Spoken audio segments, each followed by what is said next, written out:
Mossy is her due date today. It is really cold, so she's staying in here just to make sure she's all right. I don't want her to go out and she still has ligaments, but I'm just really afraid because she's a veteran mom, which means her ligaments could go like that and she could really go into a very, very fast labor.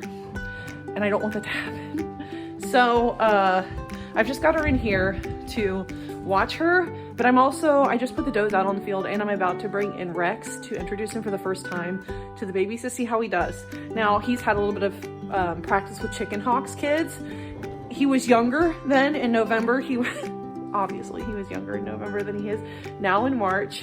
So he's about 5 months older. He's gotten very used to chicken hawks babies. Now it's a cold morning, and for these guys, I've noticed that when it's cold, they kind of are a lot more playful and reactive, which is okay, they're puppies. But it just means that I have to watch them closer to make sure that you're not chasing anybody off of their hay, you're not moving or controlling the movement of our herd, and that you're not trying to play with them. And they usually do a pretty good job, but I don't know if I'm setting myself up for failure here to do this on a cold morning. But at the same time, like, there are going to be times where it's going to be a cold morning with kids on the field, and I would rather him get used to being kind of like playful and with new kids under a controlled and supervised situation rather than just coming out to a disaster, which I don't think I will say that I don't think he would do that. He's getting really good. Like, he's got access to the girls at night now. He's right at 10 months, and I check pretty often. I check right before bed. I get up early and I check in the morning. And I look for signs like the goats have been running because like the bedding will be really, really churned up. There won't be good bedding spots like when they've snuggled in for all night. And I haven't seen anything where that's been churned up bedding. There's all snuggle spots. He's really quiet. Every time I come in, he's sleeping in with them. He's doing a good job, but it's always a little bit stressful adding new obstacles or new situations to these pups because you're not really sure how they're going to react, and they're big dogs. So, I mean, if he wants to come in here and take a mouthful of baby goat, there's not going to be a lot I can do unless I'm like right on top of him to stop that. So the introduction is slow, and it's just for a little bit so that we end on good notes. I found even like with training horses, training goats to the milk stand, training my dogs, that it's always best to end a training session on a good note if you can.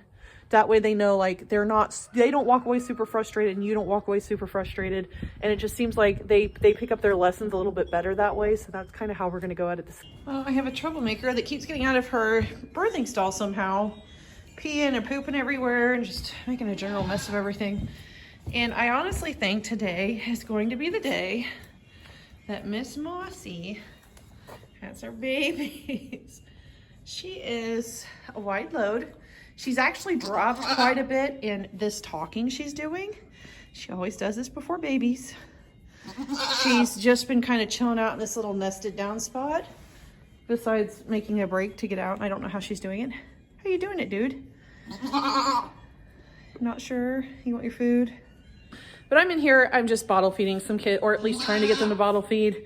This year's kid crop so far has been a little bit more resistant than normal for bottle feeding, but that always changes on milk test day when they are, because right now we're doing anywhere from like 6 to 8 hours separation. And for some of these bigger, like more resilient kids that want to nibble on hay and feed already, like they're like, I don't need that, I'll just wait for my mom. So the joke's on them come milk testing day. But I'm gonna go and do this. I have to bring in their moms, and I'm hoping that she'll just progress while I'm here. I have Bible study. The last time I missed Bible study was because I had 2 does kidding basically that day, especially that night. So she is, you peeing? What you doing, mama? You're all bunched up. She's doing like a weird bunched up thing. You okay? I think she's gonna make me miss Bible study, which is okay. Oh yeah, I see some goop. You can't see it on here, and it probably wouldn't pick it up unless I was right on top of it, but I see goop back there. I see goop, Mom. Can you see your butt? And she's just gonna keep moving around. So I'm just gonna wait. She did this last time. She waits for me to kind of get away and like not focus so much on her. She's not huge on like assistance. And we have a good string of goo, and her little udder has popped quite a bit. Yesterday, I actually shaved it yesterday, and it was nowhere near that big. But you can see she's got her goo, her udders popped. She's talking a little bit. She's quite lovey. I know. All the babies are enjoying their escape to freedom for a moment. Hi guys. But I have no doubt that we will be welcoming babies here within, her ligaments are pretty much gone earlier. I think she'll probably have them here in like the next 3 to 4 hours if I know her. Could be a lot faster. And hopefully we'll be able to catch Miss Mossy on video, but everybody's been super stealthy this year. So I think out of the 5 does that I've had kid, I only have Pinky, one and a third on video. The other 3 2/3 didn't catch it. So it is what it is. I try to be here for all of them and I try to be present, but sometimes they just don't want you there. Sometimes they just wait for you to go away. We don't have cameras yet, but I swear guys, it's coming. It is coming because I really, really need cameras in my barn. Fun fact about Miss Mossy, she is 9 years old and she still looks so good. And she's still a good mom and she's still productive. She's what a dairy goat should be, huh? What a dairy goat should be. Good baby. You ready to have them?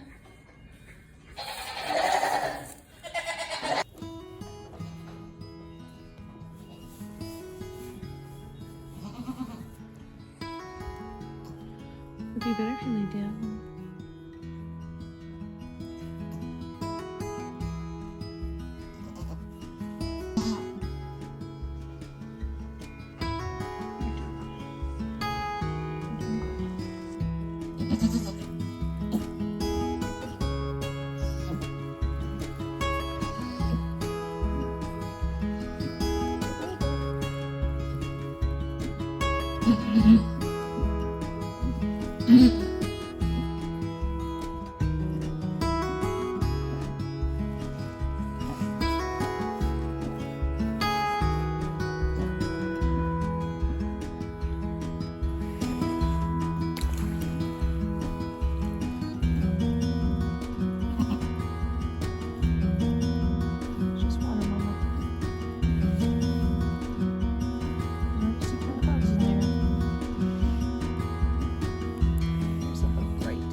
There you go, there's a nose. Come on, Mama.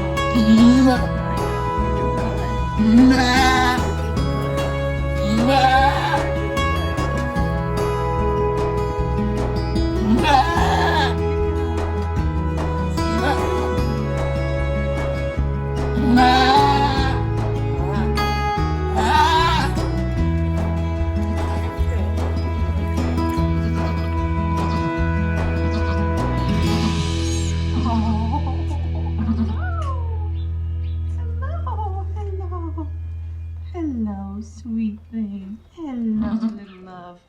Hello, little love. Hello, little love. Look at a little love.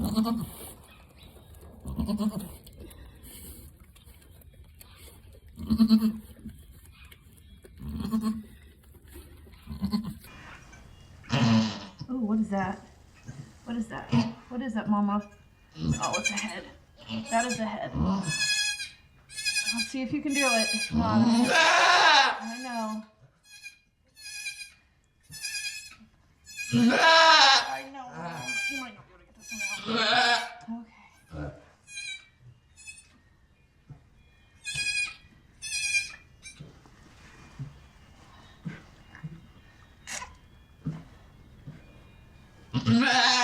There's the leg.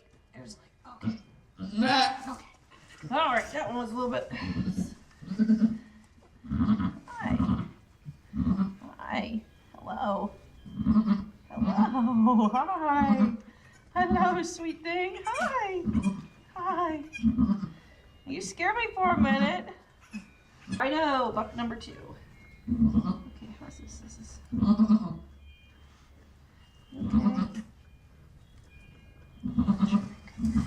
Here, Mom. Here's number 2. Another one? Got another one coming? Okay.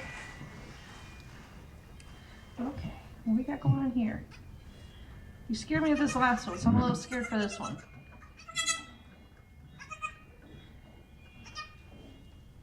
Oh boy. What is that? Oh my goodness, this is a big old stack. Hi there, little. Hi there. Oh boy. This guy was born fast and hard, and it's not uncommon sometimes that when kids emerge this fast that they take a breath in before those birth fluids are clear. He was obviously struggling, and that's why you're going to see me swinging him back and forth here.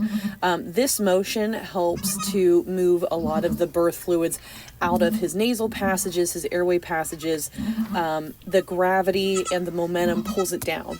Now, this guy just seemed like he was struggling. First and foremost, we go at them with a towel and just try to remove any excess fluid around their face and their nose. But this guy was just really struggling, and you can just kind of tell I start to get a little bit panicked. We do resort to the lamb resuscitator that you see here in this frame. And basically we put this over the kid's head, and it creates a suction to pull any loose birthing fluids out of his airways. And I do this for quite a while, guys. And it's not long before I start realizing, like, this isn't normal. Something is wrong with this kid somehow. And it's important to clear airways, obviously, because the longer they're oxygen deprived, the more likely it is that they're going to have problems. They might not thrive, or they could even die. It does cause a lot of problems. But soon here, I'm going to look down and I'm going to realize what is actually wrong with this kid. And it's a first for our farm. So I have a first. I have the Cleft Palate. He's just really struggling. I don't know if he'll make it. He's just not very responsive. This might just be nature's way of just making it to where he just doesn't make it. Okay, I'm out here. I went inside for a 15-minute break just to kind of clear my mind and do some research, and it looks like that little fellow's already gone. Sometimes you're just born weak. That is why I couldn't clear his airway well. As much as I hate this part, I'm just glad that nature did it for me, because as I was researching, just in that short amount of time, I kind of knew, like, there was a good chance we were going to have to euthanize him within the next hour or so. And he just didn't live that long. While I'm thankful for these 2 very healthy bucklings, let's talk about the importance of note-taking when it comes to genetics and making decisions on whether to cull or continue specific lines. When you keep really good notes on your goats, like I tend to do, I can recall she's had she's had 2 other kids that just didn't thrive. That's the best way that I can say it. They didn't thrive. I didn't check for cleft palates. One was a doeling in her first group of babies that I just came out. One day she was playing and she was running across the field fine. And the next day she was just a little bit lethargic. So I watched her, and within hours she was gone. No rails, no pneumonia, nothing that I could pick up on. And she did have a buckling a couple years back that, actually 3 or 4 years back, that he didn't thrive either. He was just always really small. And I thought his heart seemed weird. Like when I put a stethoscope to him, he sounded different, but there could have been a lot of things. I'm just wondering if maybe genetically Miss Mossy is carrying something. But when it comes to Mossy's line and looking at those notes, it just seems like she consistently has like a year where she like loses one unexplainably. This year, that would have been unexplainable. If I hadn't been here at her birth, I would not have caught that. So I wouldn't have known that that kid was having trouble with its airways, which this is another reason why sometimes it's good to be with your goats and to be well-versed and to keep good notes, because that I would have beaten myself up for that if I'd have gone somewhere and come back and he was dead like that. I would have been like, if I was here, I could have helped him. But because I know that he had a cleft palate and I was here to witness the birth and see that he was having a lot of trouble clearing his airways, I was kind of able to put 2 and 2 together. So then when he did die, I knew that was Mother Nature being merciful, that it wasn't something I missed because I wasn't here. So I know a lot of people are like, let them be, they can do it all on their own. You don't have to be there. And you know what? You're absolutely right. They can do it on their own. I don't have to be here.